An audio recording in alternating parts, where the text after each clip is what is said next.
until we learn how to feel, we cannot actually surrender, because when we are in wanting to control, it's because we are afraid of a feeling. And so once you learn how to feel, you naturally soften and a lot of times naturally begin to go on a feminine journey without even knowing it, because I find that they really go hand in hand.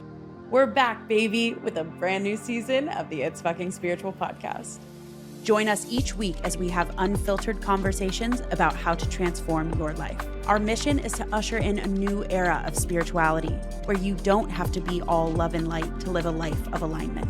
Here, we honor all of it, the profound and the profane, the magic and the messy, and all things that make you human. So let's discuss the truth behind transformation and be unapologetic in our evolution. From manifestation to money, embodiment to energy, and all taboo topics, nothing is going to be off limits. Are you ready to live a life that feels just as good as it looks? Let's get fucking spiritual. Hello, my friends. Welcome back to another episode of the It's Fucking Spiritual podcast. We have a huge episode today. It's just you and me. It's going to be a solo episode, and I am finally doing this topic, which I get asked all of the time, and I am excited to dive in. I have planned a lot for this episode, and I hope that it is very insightful and informative for you. And I'm just going to warn you now, it is going to probably be very information heavy, and we are just going to get right into it. So today I am going to cover all of the different healing modalities and therapies that I personally have tried on my journey. And I wanted to do this episode because I get asked all the time, what are the most impactful things that I've done? What are the modalities that I've tried? What are the different therapies that I've tested out? And I haven't done an episode where I've put them all in one place. And I've tried a lot of different things over the last 7 to 8 years since I've been on this journey. And yeah, I figured I would just dive in and share what I thought of each. We're not going to go specifically into spending a bunch of time on one specific modality. I'm going to kind of run through them, give you a context and understanding of what they are, the things that I loved about them, the pros, the cons, if I think it's worth it. And again, just keep in mind as a disclaimer, this is all my experience and my opinion. So anything that I am sharing here is just from my own personal lens, and it doesn't necessarily mean that this would be the right journey for you. So I am just sharing to tell you what I have done, what has worked for me, and what I have found the most impactful, and maybe what I didn't find super impactful, and the reasons why. And so my hope for this is that this can be a very informative episode for you, that maybe it sparks something in you of something that you want to try or something that you want to go down, a rabbit hole that you want to go down. And again, just keep in mind, I'm not giving you advice. This isn't prescriptive. This isn't telling you what to do or not to do. Always trust your gut on if something is calling to you. Remember, everybody has their own different experiences and things that they've been through. So just want to say that as a disclaimer before we get into it. And I'm going to run through these hopefully kind of fast. I don't really know. This might be a bit of a longer episode.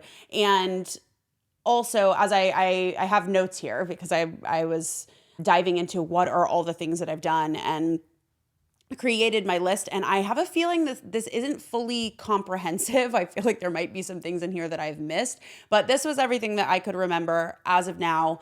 So yeah, let's get into it. I hope that this is very impactful and helpful for you. So as I was writing my list of the things that I've done, I just want to say that every single experience that I have has been impactful for me in some way.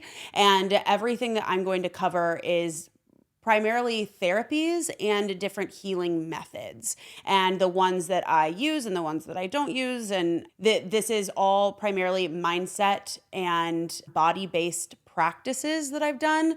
I'm leaving out any like medical or cleanses or like anything like that I've done with my physical body. So this is all, think of like therapies and different healing modalities. So, okay. When I made this list, I tried to think of going from what was like the least impactful to the most impactful, but keep in mind as a caveat, Even when I say least impactful, it still was impactful. All of these were impactful in their own way. And I would suggest listening to the whole episode, and especially the second half of the episode, because that's going to be when I get into the meat of the things that have been really helpful and transformational and the things that I still use on a daily basis today. So, all right, let's dive in. We're going to start number one with the thing that most everybody does. It is the healing entrance into starting to do a lot of the work, and that is your traditional talk therapy. So again, keep in mind, therapy could be very, very helpful for you. And in many ways, at different parts of my journey, talk therapy has been helpful for me. I've had a million different therapists, not a million, but if I could guess, I've probably had 10 different therapists over the past 15 years, because that's the first thing that I did and that I kind of was put into when my father passed. I was put into talk therapy. And over the years, I would say, it was before I even got into the work. I was in therapy and I wasn't in a place to receive it when I was younger. So I would go to these therapists and then I didn't feel a lot of resonance with them, and then I would kind of stop going. And so that was my journey with talk therapy at the beginning. And then I would say once I got into the work, I would have different therapists and at times it would be helpful to process things or to just get them out. But the reason why I'm putting this first and why I'm saying this it wasn't as impactful is because of the modalities and the things that I have since learned that have helped me a lot more. So I would say it was a very good entrance into self-awareness. It was a very good entrance into helping me to get it out. And what I will say a pro about talk therapy, it can be really great to have a wonderful therapist that can hold space. And not all therapists are created equal, meaning you won't resonate with every therapist. So you have to find a really good therapist. And that is what I have personally found. I now do have an incredible therapist that is also based in somatics. And I've talked about him on the show. He is who helped me through my isolation a year and a half ago. And if you don't know about my isolation, that's a whole different podcast episode when I was doing somatic therapy, and he was amazing, but it took me, 10 plus therapists to finally find him. So I would say pros about talk therapy for me has been, it really helped me with self-awareness at the beginning of my journey, and it helped me to get to talk things out.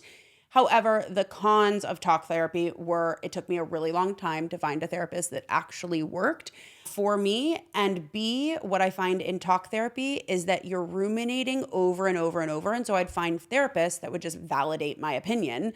And it wasn't actually helping me to lean into transformation and to actually alchemize what I was going through. And I was finding myself just stuck in loops of like talking about my past and sharing about the things that have happened to me. And it wasn't until the current therapist that I have now that it actually helped to transform me in my life. So I would start and stop a lot of talk therapy. And so I find that for talk therapy, it actually can hurt you if you're, I don't want to say hurt you. It can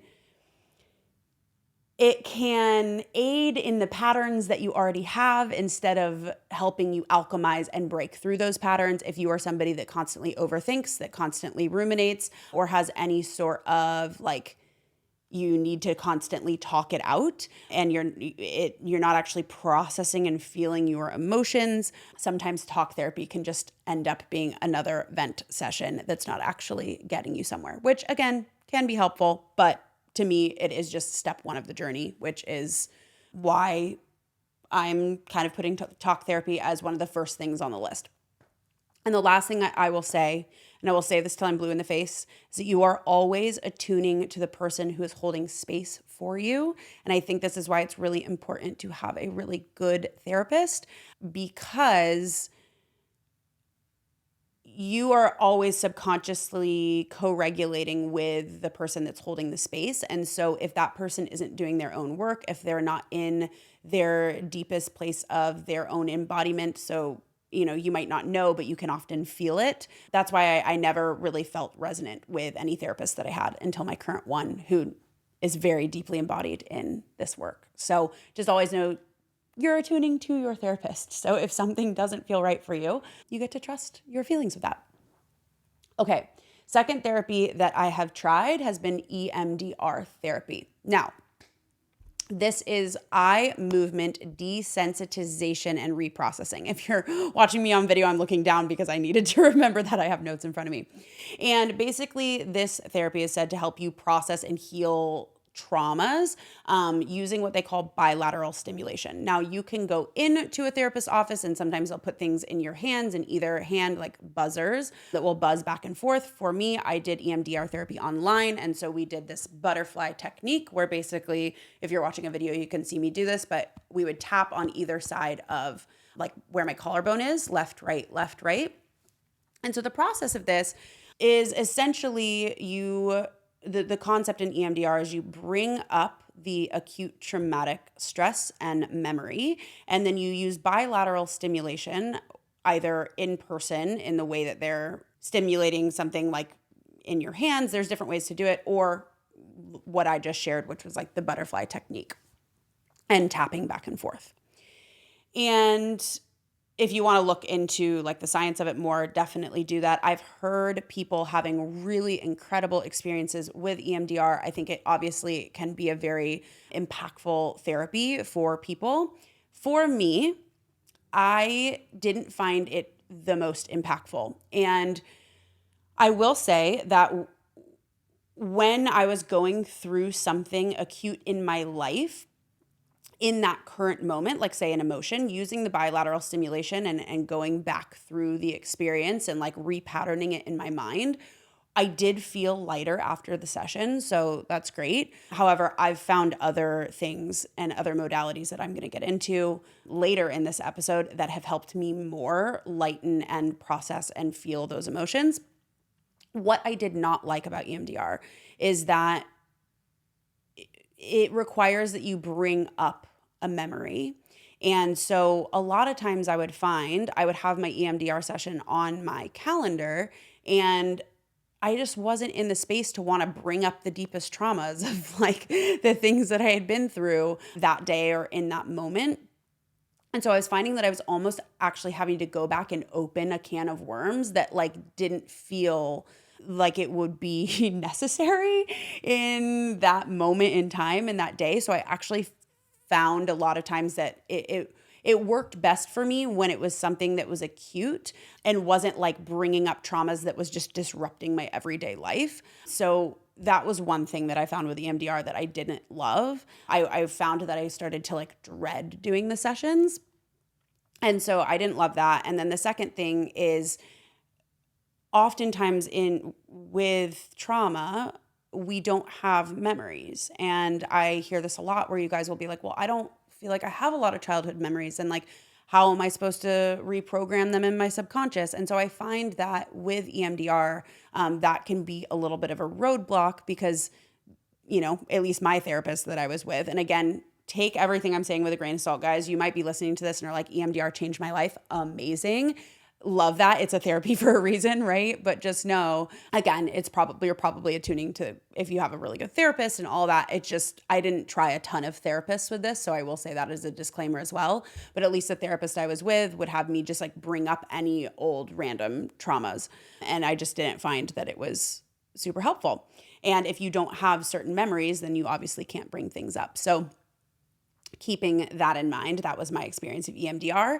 And I'd say the best time to use any sort of EMDR therapy is when you're experiencing an acute stress or an acute trauma in your life, in a current season of your life. And I think that was when it was helpful for me, was to process things that had happened more recently rather than something that happened in my childhood. And yeah, and again, it could be really helpful for someone, but that was my experience with it. Okay. Next one is ketamine therapy. So I have tried ketamine therapy. I did an episode on it back in 2022. So if you're interested, you can definitely go listen to my ketamine therapy episodes. I think I never ended up doing one after the 6 sessions, but essentially it's pretty standard practice with ketamine therapy. And I get asked this one a lot because I know that this one's really popular and people are very interested in wanting to know about ketamine therapy. and it can be really good for veterans. It can be really good for people with PTSD. And ketamine therapy was an interesting one for me. So I go in more in depth on those episodes that I did back then. But for context, basically what's standard protocol is you go in for 6 sessions, and different places do it differently. I had a therapist in between sessions and a therapist with me during the session as well. I was in a zero gravity chair, eye mask, earphones, playing music, the whole thing. It's like a whole journey.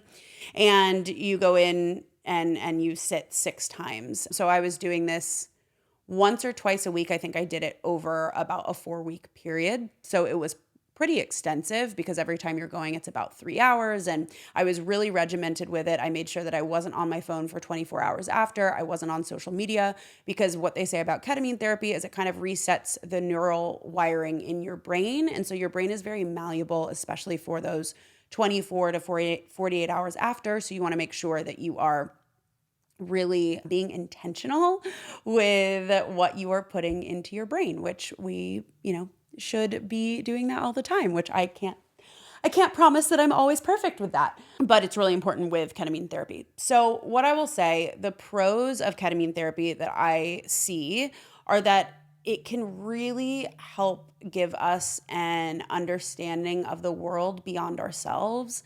And I think psychedelics in general tend to do that. If you've ever done any sort of mushroom journeys or things like that, they can allow us to open up to extrasensory perception that isn't there in our normal 3D life, which is beautiful. So that in and of itself, depending on where you're at in your journey, can be really healing and profound. And I will say every single journey that I had was different. Some of them I sweat through all of my clothes. Some of them were very psychosomatic or very somatic. So like I was having physical reactions. Sometimes I didn't sweat at all, like with the same dose. It was really interesting, my body's reaction to it. But what I will say is I personally felt with ketamine therapy, it was probably doing something, but I wasn't the most conscious to it because ketamine really blasts you off when you're doing it. I did it through injection. So I'm not talking about the IV. The IV can be a completely different experience because it's a lesser dose. I was doing like massive doses, again, with a doctor. This was all controlled and legal, but doing it by injection. And I just found that it blasted me off so much into like an outer space realm that I don't even really know what I was processing. I wasn't really processing anything. It just felt like I was in the ethers and I was everything and nothing for a couple of hours, and time stood still during that time. And what I did find is that after the ketamine therapy and after I would come home is I had an aversion to anything that wasn't good for me. So meaning like all my body wanted was greens and salads and things that were healthy. Like I didn't want to put anything, in my body that was processed or junk. And historically, I've been somebody who's been an emotional eater. And like, that's been one of my, protective mechanism, self-sabotaging patterns. And so I would find that it would be very easy. Like I'd have an aversion to things that were typically self-soothing to me. I'd have an aversion to even my phone. I wouldn't want to touch it. I wouldn't want to scroll on social media. So it was actually really easy to be off of my phone for those 24 hours after. So that was something that I found that was really interesting after ketamine, is that I would really want to be with myself. But the cons of that were that I didn't feel that because it blasted me off so much, I didn't really know how much I was actually really processing, although I'm sure I was processing things. So I've heard that people have had the most profound experiences ever doing ketamine therapy. I didn't feel like it was the most profound thing for me personally. However, I could see how it could be if it's, especially the psychedelic, like really opening you up to a new world component. I've heard that people are like, I'm not afraid to die anymore and those kinds of things, but that just wasn't personally my experience with ketamine therapy. But I wouldn't not recommend it. I think for the right person, again, consult a doctor. Don't take it from my podcast.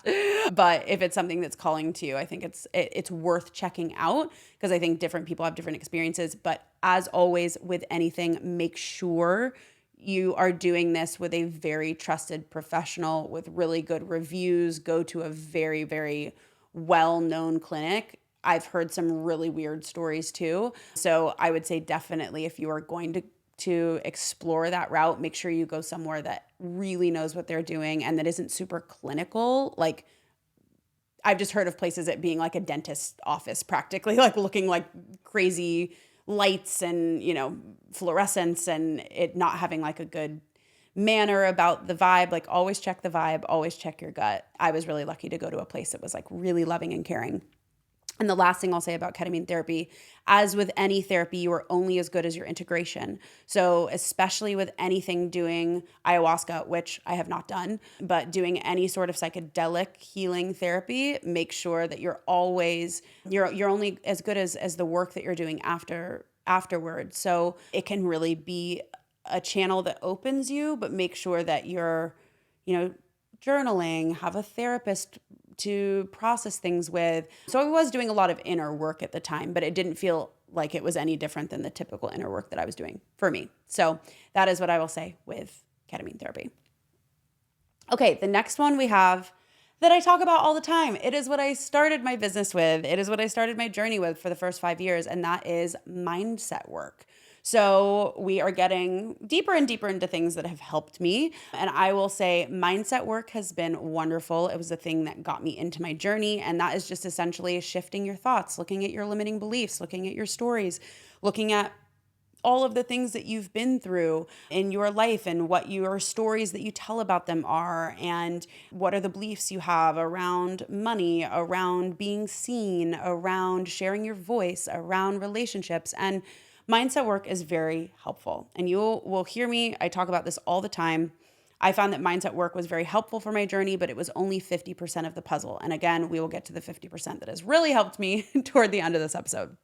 Mindset work, I think, is amazing, especially when you are first entering this work. It helps you with self-awareness. It helps you to understand that our thoughts create our feelings create our actions produce our results. And that is one frame. However, in the frame that I now teach is also understanding the state of our body, and the feelings we have in our body and our nervous system also affect our thoughts. So I find that the model of cognitive behavioral therapy, which is, again, a subset of what I would say mindset work, and a lot of talk therapy and a lot of therapy works with what they call CBT, cognitive behavioral therapy, which is essentially a form of psychotherapy that says how we think affects how we feel, affects how we act, and affects what we create in our life.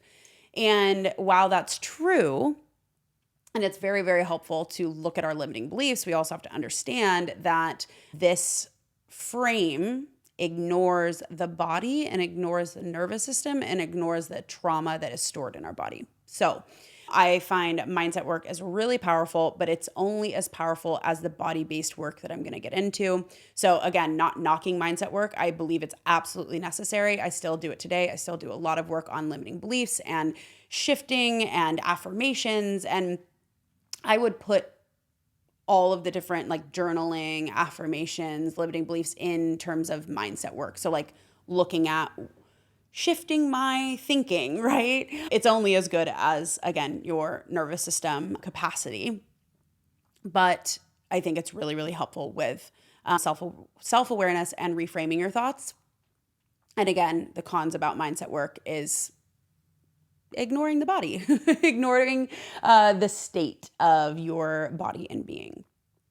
And a subset of mindset work that I wanted to highlight that I am actually personally certified in is something called neuro-linguistic programming. You hear this a lot in the coaching space. You'll hear this a lot. A lot of people teach NLP, and NLP is basically, I would say it's a deeper subset of mindset work. And again, it has been helpful for me, not been the number one thing on my journey. It was the first thing I ever got certified in. So I got certified in NLP and life and success coaching and mindset coaching and all these different modalities when I first started my business and this podcast.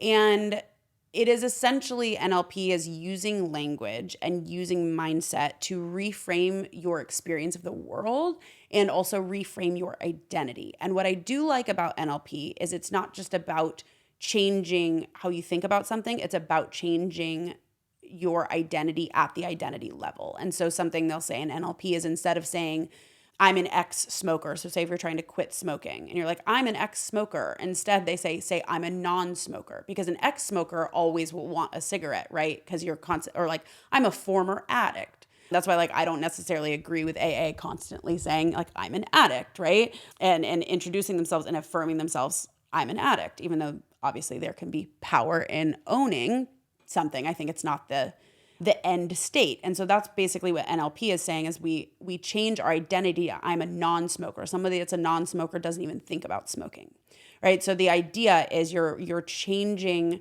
your beliefs at the identity and the core level.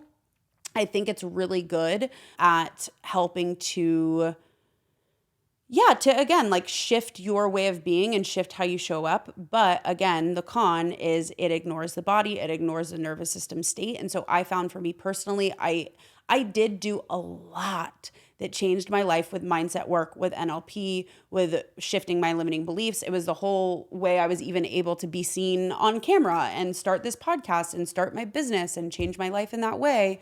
And I tell the story all the time. I did vision boarding, and I'm realizing now I didn't even put vision boarding or affirmations on here. I'm just like putting that lumped in with mindset work.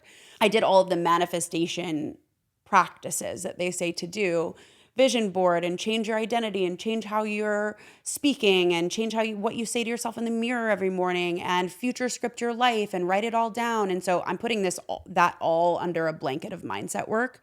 It was helpful for me because it got me to a point. I did vision board. I got a lot of the stuff I wanted. And then I tell the story of a couple of years ago, I made the amount of money that I wrote down as a check to myself. I lived in the beautiful house that I wanted. I got on the podcast or got the guests, like it was all of the external stuff that I was chasing, not realizing at the time that I was trying to fill an internal wound with an external reality. And the more things that I insatiably wanted, the more I realized I woke up one day in the middle of my vision board and couldn't feel it all and couldn't receive it. And that's when I went on my journey with nervous system and somatics, which again, we are going to get to. But mindset work and neurolinguistic programming and these different modalities were, again, really helpful for me. They just weren't the piece of the puzzle that really clicked it all in for me. But I think they're really powerful. So I'm very, very grateful for these modalities. And there are things that I do still practice today.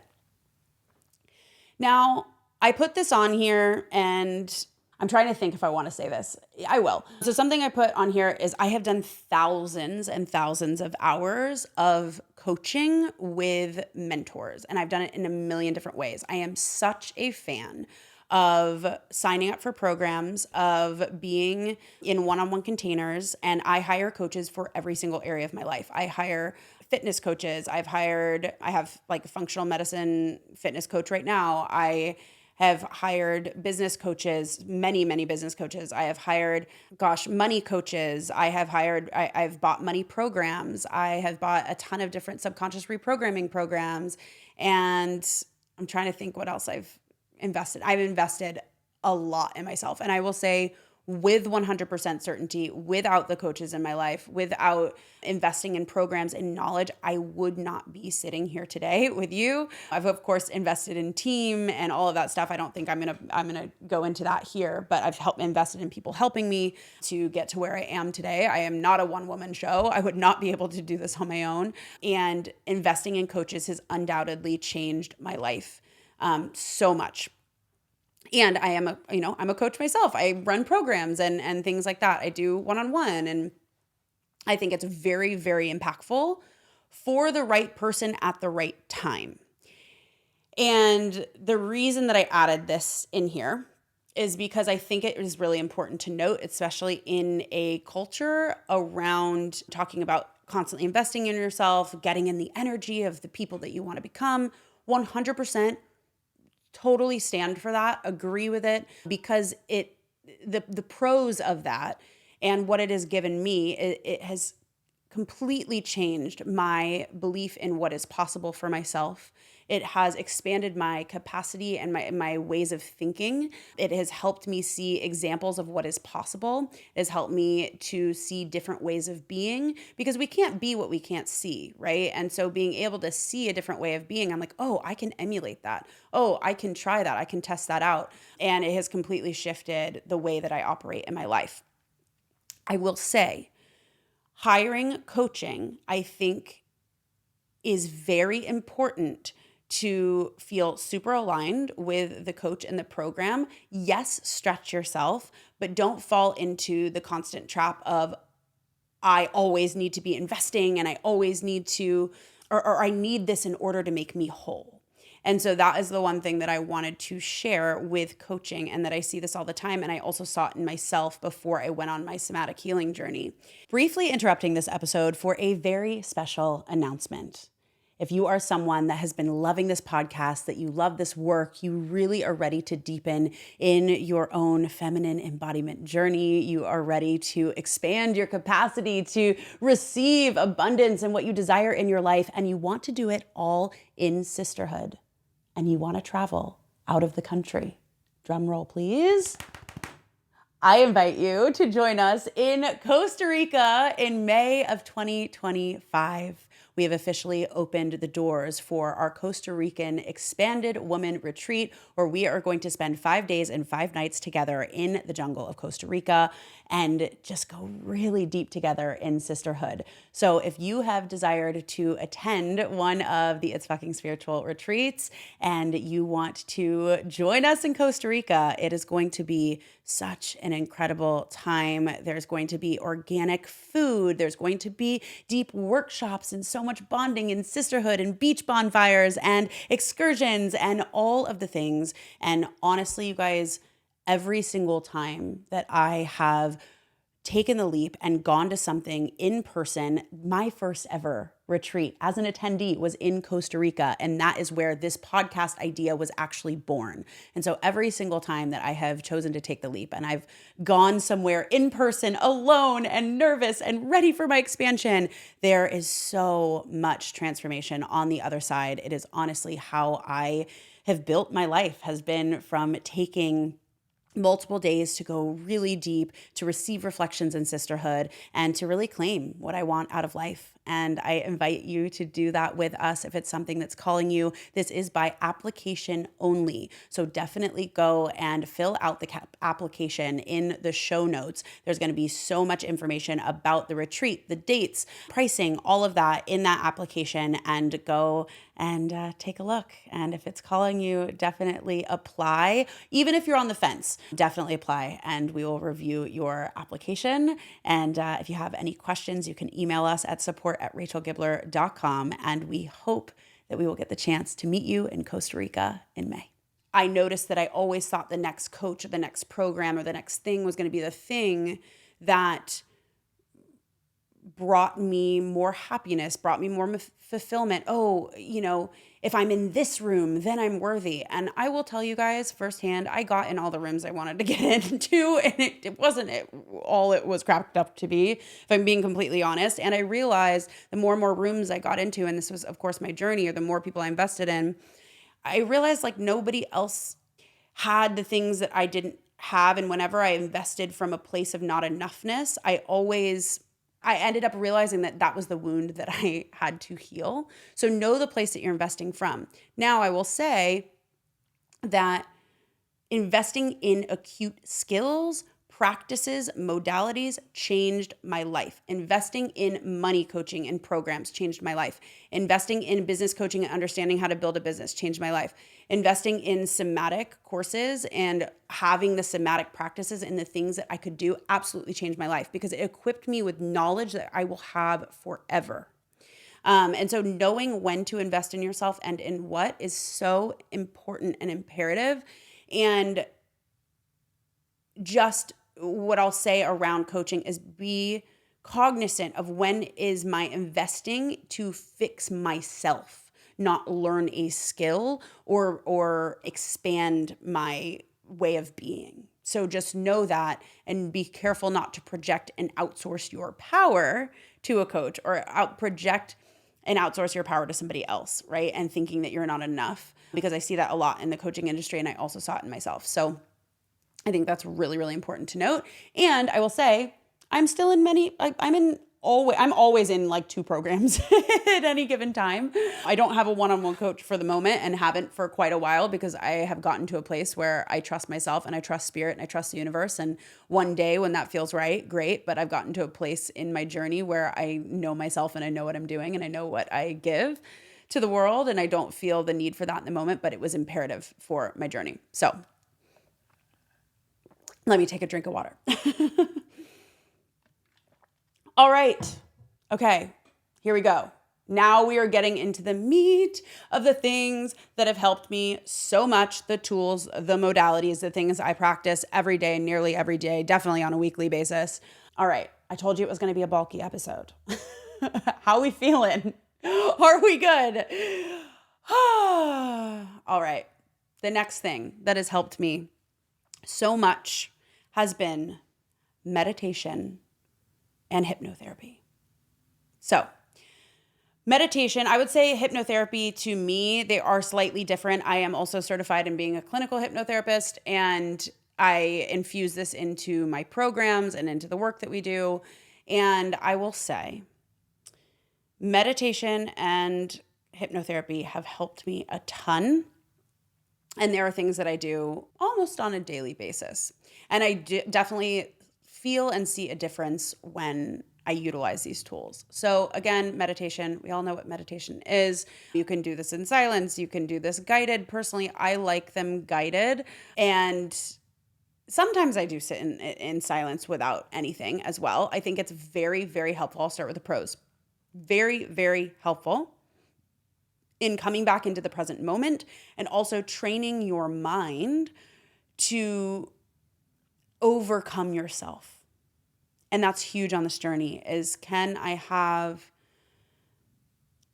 awareness of myself in the present moment? Can I stop being on autopilot and come back into, again, presence and awareness over and over again? And I think people think that if you're not void of thoughts, then you're doing it wrong. And we can't stop thinking just as much as we can't make our heart stop beating. And so it's not about not having thoughts. It's about coming back into awareness of the breath, coming back into awareness of the present moment.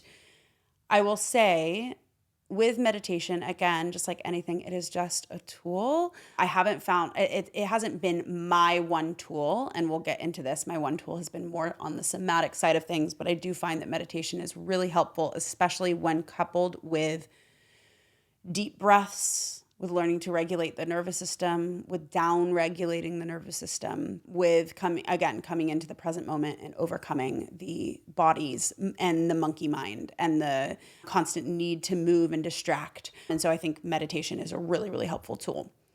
Now, in meditation, I will kind of call this a subset of meditation, which is hypnotherapy. And hypnotherapy is, think of it as more of like a form of guided meditation that takes you even deeper into your subconscious mind. I personally do guided hypnotherapy. I do my own hypnotherapy. We have a free meditation for you guys. It has hypnotherapy infused in it, which basically has an induction process that takes you from the beta waves into a theta state, which is that state like before you fall asleep, while you're between awake and asleep. And it's called an induction process that takes you down into kind of the more subconscious layers of the mind. I love hypnotherapy. It's something that I use in order to visualize my day, in order to visualize where I'm going, visualize a certain embodiment of myself.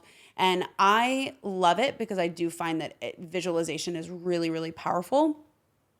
And at the same time, it does kind of ignore the body. It doesn't take, we'll get into somatics, but for me, what has been powerful has been visualizing with the embodiment. And when we're just laying there doing clinical hypnotherapy or doing a meditation or any sort of guided visualization, it kind of ignores the posture and the somatic side of the body. And so I do, again, think it's helpful, but I do find that it's more it's in the mind.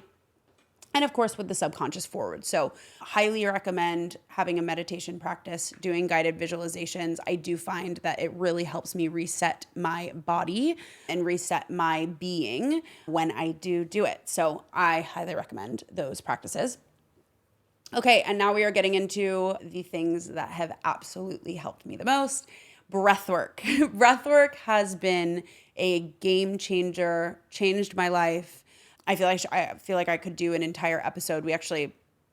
It's not coming out yet, but I've already filmed it with the person that trained me. I am also a breathwork facilitator. So the person that trained me in breathwork came on the podcast. It'll probably be released in a month or so. And I'm really excited for that episode because we dive deep into it. I'm thinking I might do a solo on this as well.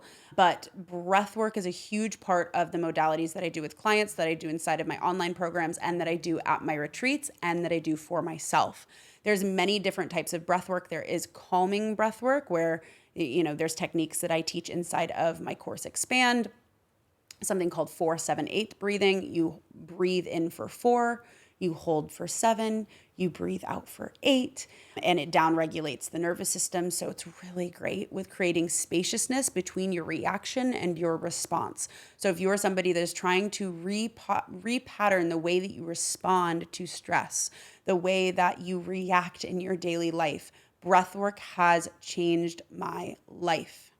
So remember back at the beginning of this episode, when we were talking about talk therapy, it's like, yeah, we can talk and we can ruminate and we can talk about what's going on and we can complain about, why I am the way that I am, but it's not actually changing anything. It's not actually shifting how you're responding in your life. And when you shift your nervous system state, again, think back to mindset work, and I have other episodes on how the mind doesn't just inform the body, but the body informs the mind. So when we are in a dysregulated state, you are, in some type of trauma response, you go into fight, flight, freeze, fawn really quickly when you are triggered, and you go right back to the baseline response of going into a fight or flight or fawn shutdown state.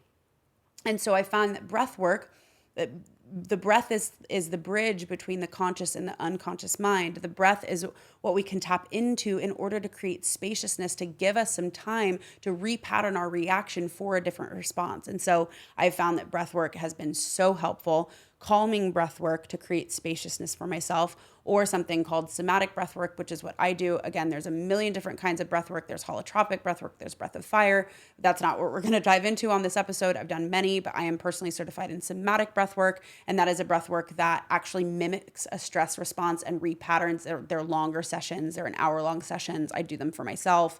And they can be really, really helpful in clearing and releasing I've had memories unlock for myself. It's really incredible because you don't have to remember the memory in order to express it from the body. It allows you to have somatic release. And it's really, really incredible. And the only thing I'll say about breath work, I'm not going to say it, it's not even a con, but it's something to be aware of, is that you are only, again, as great as your integration. So you can have huge realizations inside of a big breathwork session, but if you are not integrating those, if you're not repatterning how you are showing up in your life because of the big breakthroughs that you have, which again, I suggest smaller breathing techniques like coming into stillness in your meditation practice and counting your breaths, doing your 4-7-8 breathing. That's not a breathwork session, but throughout your life, it's the small little practices that are actually going to help you shift and integrate the bigger awarenesses that you have in bigger breathwork sessions. So again, you're only as good as your integration, but that is a modality that I will keep for the rest of my life and that I will 100% be always facilitating for as long as I do retreats and programs. So with that, somatic therapy work has been huge. Breathwork is a part of somatic therapy, and somatic therapy is what I teach in Expand. Also, if you guys want to learn the modalities that have changed my life, get on the waitlist for Expand. I am going to be running it in the spring in just a month or so. I will announce when those dates will be, but definitely go to the show notes and get on the waitlist for Expand because it's going to be really amazing this round. We get better and better with each round, and it is where I teach you. We go through breath work, we go through all of the different somatic therapy tools, and somatic work has changed my life. And somatic work is simply moving energy through the primordial language, which is breath, movement, and sound. It is learning how to be attuned into your somatic body, which is just simply the awareness of your body and what is happening in your body. Our body is encoded and stored with all of the memories of our whole life. And so we might not have conscious memories that we could bring to talk therapy. Again, I feel like it sounds like I'm hating on talk therapy. I'm not. I'm just saying that it's why it's only a sliver of the pie.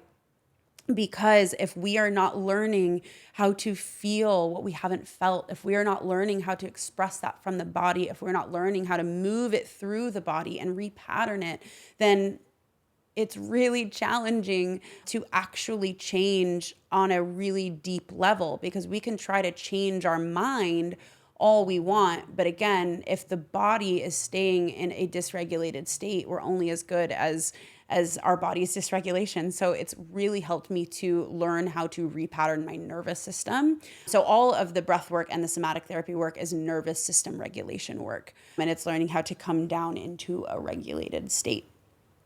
And again, this is all the stuff that I teach in my programs, because it has absolutely changed my life. And a subset of what I would say in my somatic therapy journey has been feminine embodiment work. And feminine embodiment work has absolutely changed my life. And I have talked about it a ton. So you guys know that it has changed my life because I've talked about it on many episodes. Learning how to soften, learning how to surrender, learning how to be in a deeper connection with my intuition, learning how to be in connection and communion with my soul, with spirit, has been such a huge transformation for me. And there's a whole subset of that, of learning how to communicate with men and learning how to respect men and the masculine. And that's a whole other journey. But it's changed my relationships. It's changed the way that I show up, and my feminine embodiment work would not be what it is without somatic embodiment work, and without, the work that I do with breath, movement, and sound, and learning how to feel again. Because until we learn how to feel, we cannot actually surrender, because when we are in wanting to control, it's because we are afraid of a feeling. And so once you learn how to feel, you naturally soften, and a lot of times naturally begin to go on a feminine journey without even knowing it, because I find that they really go hand in hand. And the other modality that I have that has absolutely changed my life above everything else has been internal family systems parts work. This is something that I teach inside of Expand, and that I will probably do an episode on diving deeper into in the coming weeks, because it is so good. But if you want to dive into it for yourself, get the book No Bad Parts by Richard Schwartz, and it explains everything in that book. And it is the best modality that I have found for learning how to understand the different parts of myself, and coupled with getting into my breath, doing somatic therapy, learning how to soften, learning how to surrender. Internal family systems has been the greatest blessing. I have an entire module on it in Expand. And essentially it is the idea that we are all different, multiple personalities, and we have different protector parts that come online to protect the impermissible feelings that we didn't allow ourselves to feel as a child. So for me, I have a not enoughness wound and an I am not capable wound. And so that fear of I am not enough, that wound is protected by the parts of me that are hyper perfectionist, the part of me that has a hyper self-judgment, self-bully, self-criticizing part, the part of me that falls into fawn and that procrastinates and goes into a freeze state and, doesn't do the things I need to do. And so learning about internal family systems and parts work has completely changed my life and how I relate to these self-sabotaging patterns, because I find that a lot of times people think that the self-sabotage is them, when in reality it's very intelligent protective mechanisms that are stuck at a younger age. And so when we learn how to do the internal family systems work and we couple that with regulating the nervous system, and I explain this in my program about all different parts of us have different nervous system states and different beliefs about the world. It's all such a body-based approach, and it's a bottom-up approach to healing, meaning starts in the body first and then we go into the mind. So again, the mindset work, the future scripting, the acting as if, the manifesting work, even the talk therapy, right? All of them have a place, but I find that they're not nearly as effective unless we are doing the nervous system work, the parts work, and the somatic work in order to actually create the foundation for the mindset work to be powerful, for the manifestation work to be powerful. So doing it all together is actually what I believe creates a holistic approach to healing. And that has been my journey. That is the greatest work of my life. It has taken me 8 years to walk this path and to figure it out and to package this for all of you guys in the way that I understand how to do and the way that has really deeply helped me. So again, get on that expand the wait list if you desire to join us in the spring. And the very last thing that I will say, and this has helped me more than anything else. And I have said it. I've said it before and I will say it again. It has been going to in-person events and workshops. I could do an entire episode on all of the in-person events and workshops that I have gone to. They have absolutely, completely changed the game for me. I would not have the life that I have now if I have not gone to different events. And I share this story often, that the only reason that we have the podcast today is because 7 years ago, I flew to an event in San Diego knowing absolutely nobody. And at that event, I was opened up to a world and a way of thinking. I was thrust into a group of female entrepreneurs when I was not an entrepreneur myself, and I was terrified and I was scared and I didn't know what I was doing. And at that event, the women at that event pushed me to share my first Instagram post, because I was telling them that I had a dream to share my very first Instagram and to share my story and to help people. And I was so scared. And I share the story of like chucking my phone across the room and posting it. And that kicked off my journey.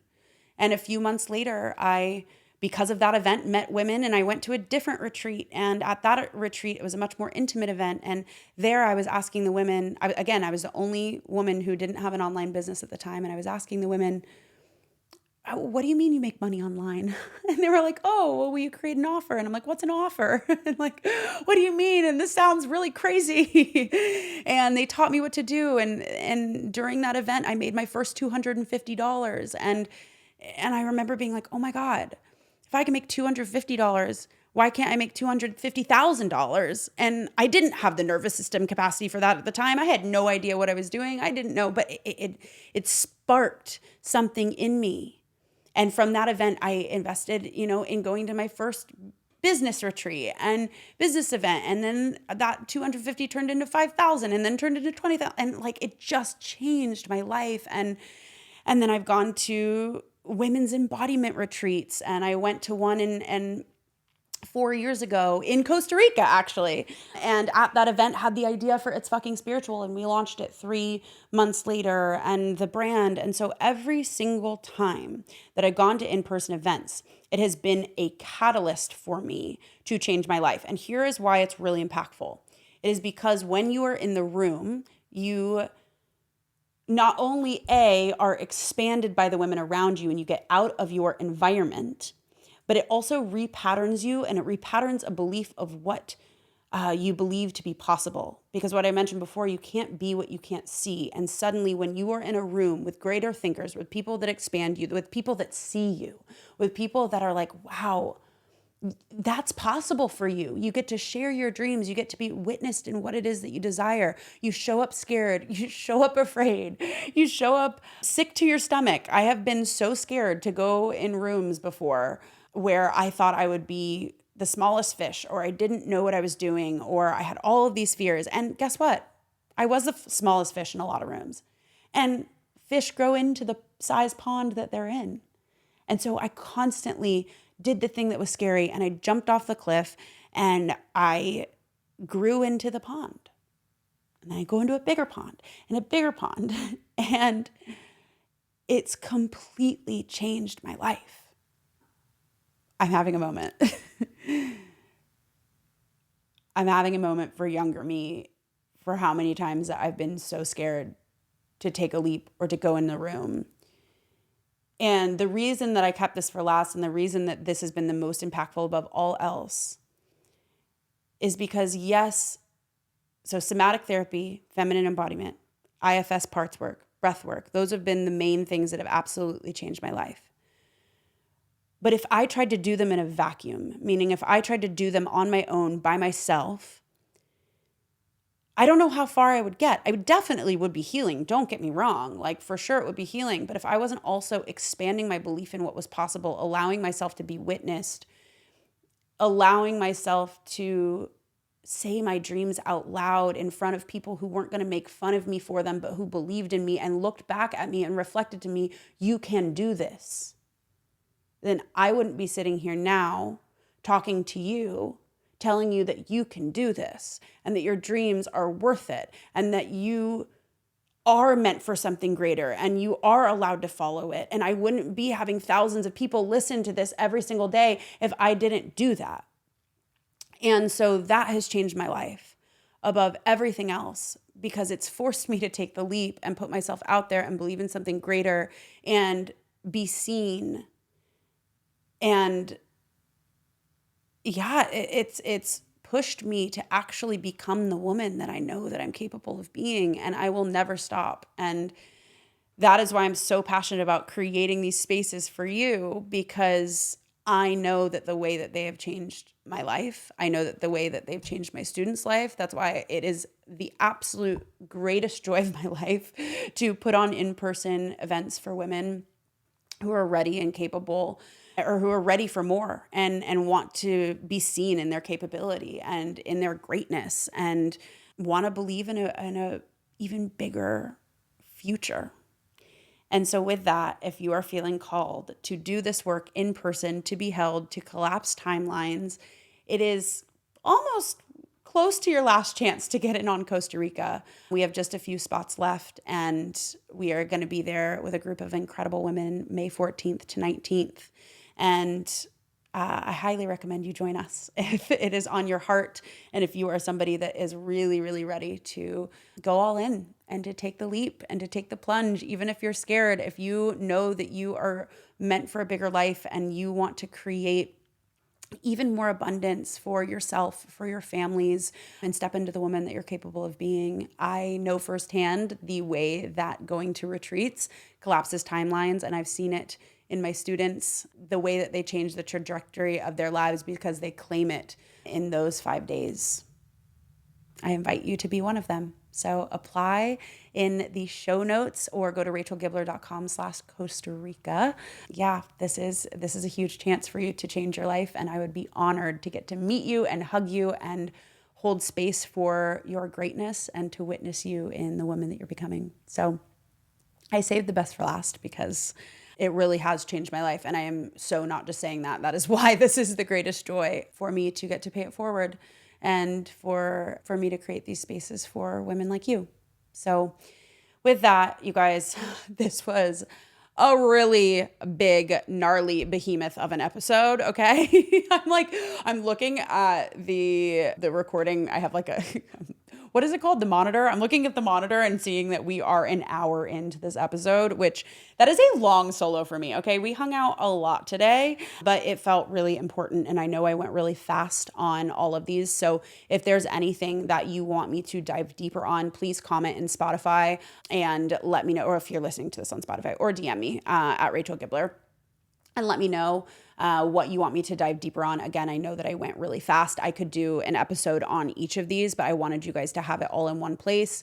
Again, not fully comprehensive, but this is everything that I could think of that I have done. And I really encourage you to really dive into somatic work, breath work, feminine embodiment if it calls you, IFS, get the book. I mean, truly, whether you do expand or sign up for the wait list or you do it through something else, I just highly recommend you really doing this work, because that is the work that has absolutely changed my life, and I will shout it from the rooftops forever. And I hope if you are feeling called that you apply for Costa Rica and that I get to meet you there, because it is going to be quite a medicine journey without the medicine. It's going to be really, really beautiful. So with that, thank you for listening to this episode. If you made it all the way to the end, share this with a friend that you think would benefit from it. Let me know what questions you have, where you want me to dive deeper, or any other topics that you want me to cover. I would love to dive into them with you. And with that, I love you so much, and I will see you in the next episode. Thank you for listening to the It's Fucking Spiritual podcast. I am so glad that you're here. And if this episode resonated with you, I invite you to share this with a friend that you feel needs to hear it. And if you are really feeling the love and support for this show, this podcast thrives off of your listens and your reviews. So I would love if you could leave us an honest review. We would love to hear your feedback, your thoughts, your questions. And it helps us get this podcast in the hands of more people, and would mean so much to me to receive your support. So thank you.